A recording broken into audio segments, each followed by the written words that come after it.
In this podcast episode, we're going to talk about how we quote customers' vehicles and what we go through, what we ask, and what happens when we get it wrong. Coming up. So I've been through a lot of iterations in terms of how I quote customers and what we ask for or what we do in order to make sure we give the appropriate quote, whether it's a price range or a specific price point. That way we make sure that once we get there, we're going to do all the work for the proper pricing, obviously. But before we get into that, I just want to mention that my online premium course, Detailing as a Business, will open up January 15th, which is a Friday. So that's around 2 weeks from now. January 15th, I'll open up enrollment into Detailing as a Business, just as a quick little reminder. This will be the last time we have it at this price point because I'll be updating a lot of information. So the price will go up after this enrollment period on the 15th. Anyways, let's go ahead and get started with the process. So the main, how I started back in 2011 and like for a few amount of years is that when I would get someone that was interested in my services, I would go out to their location. And I guess that's like a common thing that to kind of do when you first get started, because you think about other service-based businesses and, you know, you have someone that goes out to inspect the house, the roof, the backyard for, you know, to install a new roof or replace a roof or a pool or what have you. So you see that from, you know, growing up or other areas. So you kind of apply that to detailing, where if someone wants to work, you'll go out and inspect it. That way you can see it in person. You can talk to them in person. And you can get, you know, you can be very exact with the details. The problem with that, though, which you'll find instantly, is that if you do go out there in person, one, you're spending a lot of time, 10 minutes, 15 minutes, 30 minutes, 45 minutes to get to the potential customer's location to inspect the vehicle. And then once you get there, you talk, you ask all these questions, you look at it, and then you give them the price, and they're going to be like, ooh, that's too much. And then you're left empty-handed. And then you have to drive back to your home or to the next location. And that's around, an hour, 2 hours of time spent without getting any money or booking them in. And that's what I did that's the process that I took when I started. I would go out to the customer's location in person because that's what I saw other people do. And that's what they advised me to do. So that's what I did. And after a while, I was like, man, this is... like a lot of times I don't even get, it's just too much. So I started at least from that one, right? From that initial phase of I didn't even give them a price point or anything before going out to the location. I was just like, hey, I can go out to you and we can talk other details. Because back in 2011, 2012, I would read on the forums and stuff don't give them a price on the phone. Like, you want to see them in person, and you can really sell to them in person and really, talk to them about their pain points and yada, yada, yada. So I was like, okay, that makes sense. So let me go out to the location and do all that jazz. And just oftentimes it would lead nowhere. And I was like, what was the point of me coming out here just to hear no? I could have just gave them a general price point on the phone and they would have had a better idea if I was in the price range or not.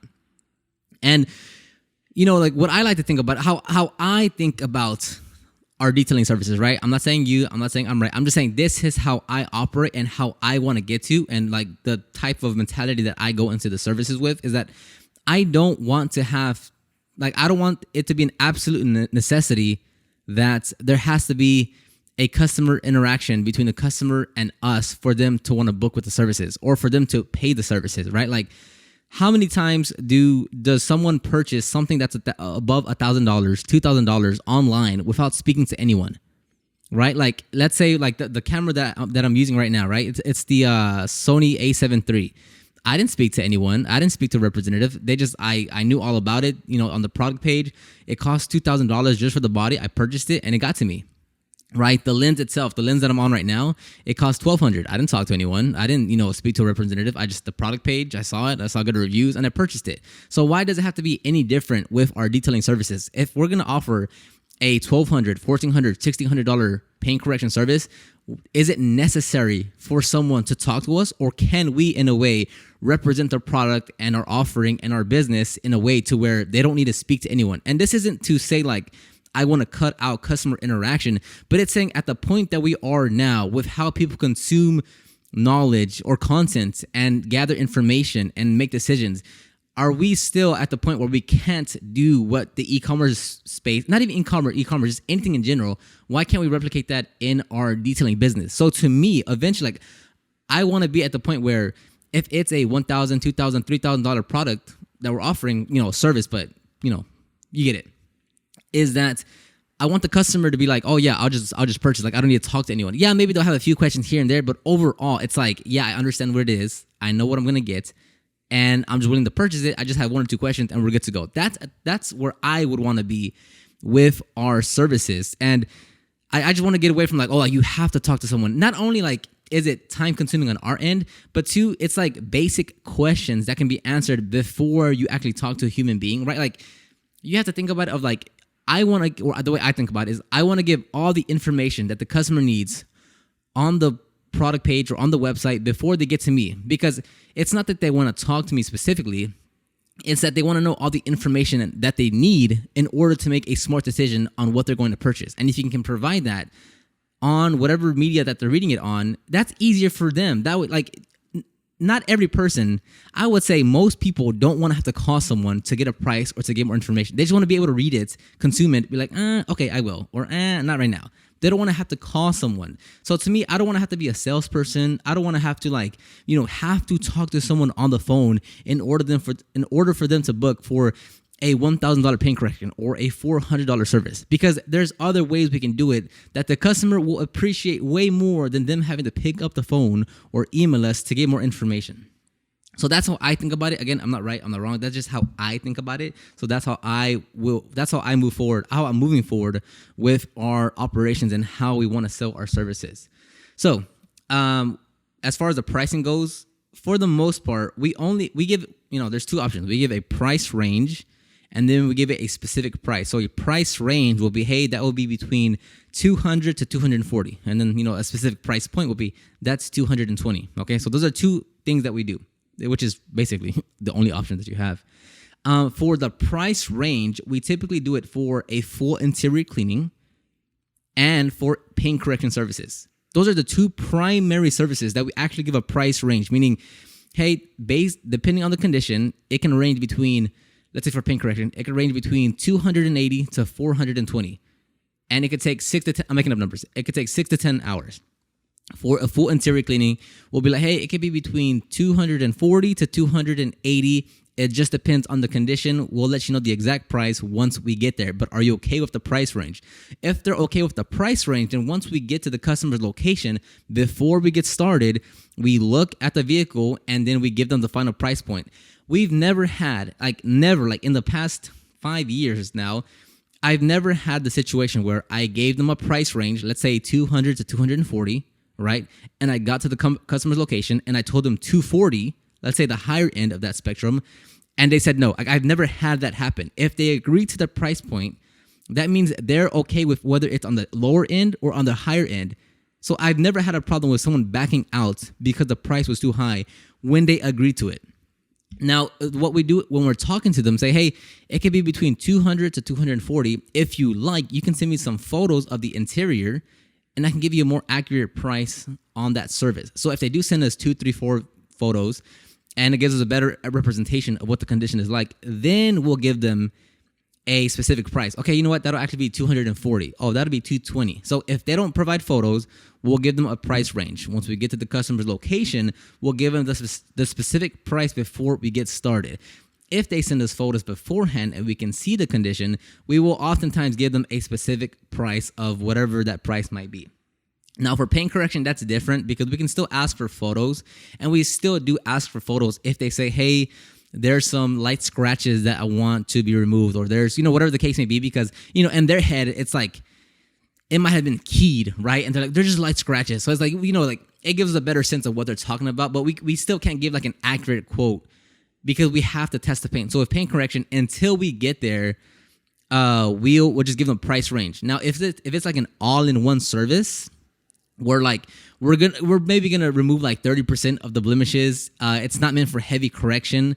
We'll give a specific price point on there sometimes because it's not like we're double checking our work. It's not like we're doing multiple passes. We're doing one light pass and we're moving forward. So with an all-in-one, for the most part, we can give a specific price as well because there's not much into it. We're not, like I said, we're not inspecting the work. We're not making extra passes. We're not going for heavy correction. It's just one light pass to bring up the shine and gloss a little bit. But for a 1-step, a 2-step, they're always going to be price ranges. And until we get there, we'll do a test bot and then confirm the price with the customer. So that's typically, for the most part, how it goes. So for all the price points, like the one that we give specific prices to, that's going to be the wash and wax, a premium wash, our mini interior detail, and the engine cleanings. Those are always going to be just specific price points. So now that the way that we're able to give price ranges and specific price points over the phone without seeing the condition is strictly going to come through experience. That's really what it is. Like, we've done hundreds of vehicles now that we're comfortable pricing the vehicle, pricing the service without seeing the condition. But again, it still fits the parameters of what I just said. So if they're telling me, hey, there is a 2015 Suburban, right? And they want the entire interior cleaned. And they're like, hey, there's 4 kids, hasn't been cleaned in 5 years. Okay, so based off of that condition, I can already assume that the kids are going to be messy, that it hasn't been cleaned in forever. So there's a lot of work to be done. So just based off that that basic information, let's say typically for a large size vehicle like that, we'll charge, I don't know, I'm making up numbers on the spot, 280 to 320. But given the information, given the year, given that it's never been cleaned, I'll just up it up from 300 to 360, like as simple as that. And then once we get there, we'll inspect it and we will put the pricing within that spectrum for the customer. That's it. Like it doesn't pass that complexity. That is literally it. If they want to send us photos, we will then give them an accurate price. But if they don't, then we don't, and we just keep that price range with them until we actually get there. It's as simple as that. Let's see here. Yeah, so that's it. And same thing goes for like the most popular ones are going to be like a full interior cleaning, a wash and wax, and the paint correction, right? So for a wash and wax, for us, it comes down to the experience. That's really all it is. Like if you're gonna mess up on the pricing, all right? I did when I first started. Like, it's going to happen. It still happens now. Just recently, we had a F-250. It was a big truck. We priced it like a sedan. All right, we messed up, right? It's a little hiccup, but it's still fine. You're gonna make mistakes. We didn't cry about it. We were like, "Oh my, it's the end of the world." No, we didn't. We made a mistake. Okay, we'll just get through it. We'll get it done right, as if we charge the full amount, and we'll just keep on moving forward. So you are going to mess up on the pricing, especially when you're first getting started. But it's just a part of the process. Like it's going to. There's no way about it. You're going to mess up, and it's okay. Like you're not going to destroy your business off of underquoting one time. So yeah, so the more customers you get, the more vehicles you see, the better you'll get at pricing. So you'll just get better over time. Maybe in the beginning, you're gonna go through phases. So like if you're getting your first 5 customers, like do you have the confidence to just like price over the phone? Probably not, right? Like you'd probably want to go see it in person.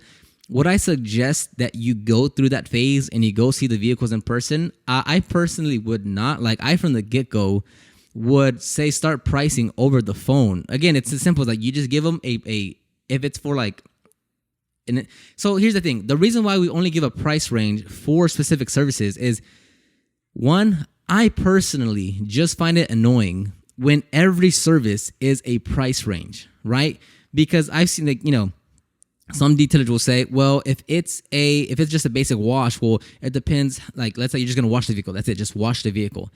Well, it depends how dirty the wheels are. It depends how dirty the paint is. So that's why it might be between $30 to $60. And if they want to wash and wax, again, it's like, well, it depends how dirty the wheels and tires are. It depends how much trim needs to be restored. It depends how much contaminants is on the vehicle. So it depends on how many bugs I have to remove. So the price range will be between $200 to $240. I'm making up numbers. And so it's like, okay, so for every service, like it's going to be a price range and you have to be here to see it. To me, it's like, that's just annoying. Like I just want to know the price. So that's why only on the full interior cleanings and the paint correction, for the most part, we give a price range. All other services are going to be price points just to make it easier on the customer. So like for our engine cleanings across the board, no matter what vehicle it is, it's going to be one number, which right now it's $60.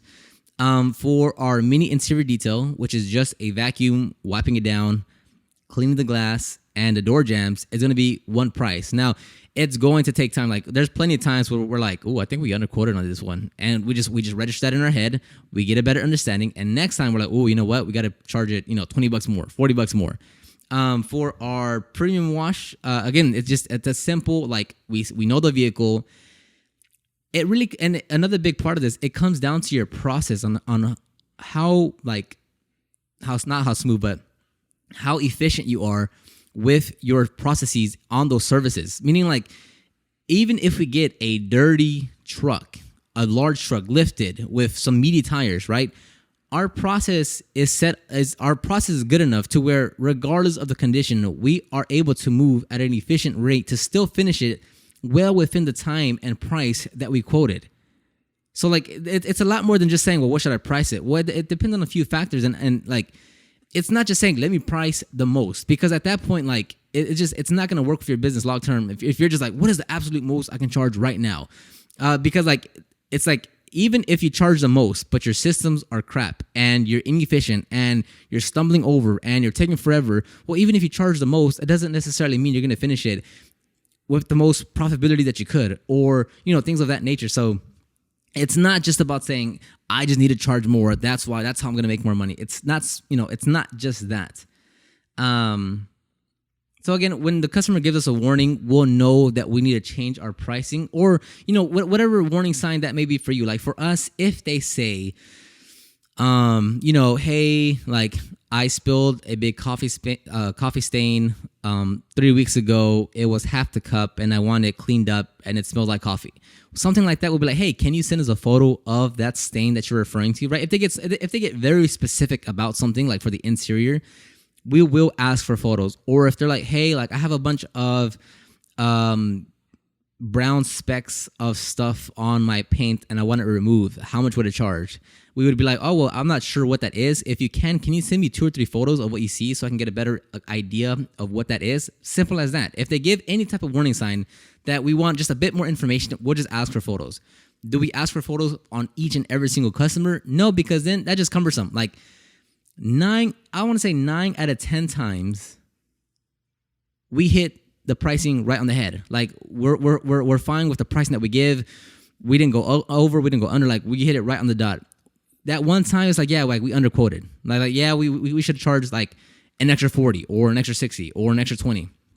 But most of the time we're fine with our numbers. So we don't overcomplicate the process. We don't overthink or overanalyze. Oh, we should, what happened? We don't do that. Most of the time, 9 out of 10 times, we're good with the pricing and the time that we've quoted. So if they do give us some type of warning sign, we'll ask for the photo. But if they're like, hey, the scratches on my vehicle, or hey, like there's this weird thing on the page, just ask for photos. It's not a big deal. Like whether it's through email, whether it's through text, like they're gonna send it. I've never had anyone not send photos when I requested them. Like they'll always send photos. Sometimes they'll be like, sometimes we'll get like some super blurry, in the dark, can't see anything photos, but nonetheless they'll send some. So don't be afraid, or don't be scared, or don't be nervous to ask for photos, because they will send it. It's fine. Like it's not a big deal. And again, like sometimes we do underquotes. It's going to happen. It's not a big deal for us, because like even way back when, like when you're first getting started, you're gonna underquote just about every single time. You'll never charge. I mean, not charge, but you'll never make the amount that you want to make when you're first getting started, right?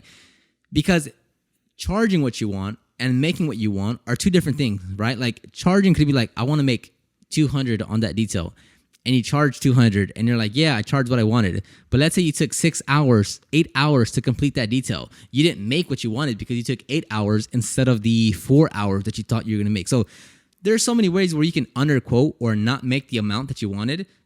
So with something like this, like if you're just getting started, it will help you tremendously to accept that you're going to make mistakes, that there's going to be times where you should have quoted more. It happens to us. Well, it's happened like individual, like, way back when, so many years it's happened. It still happens, obviously, way less now than it used to.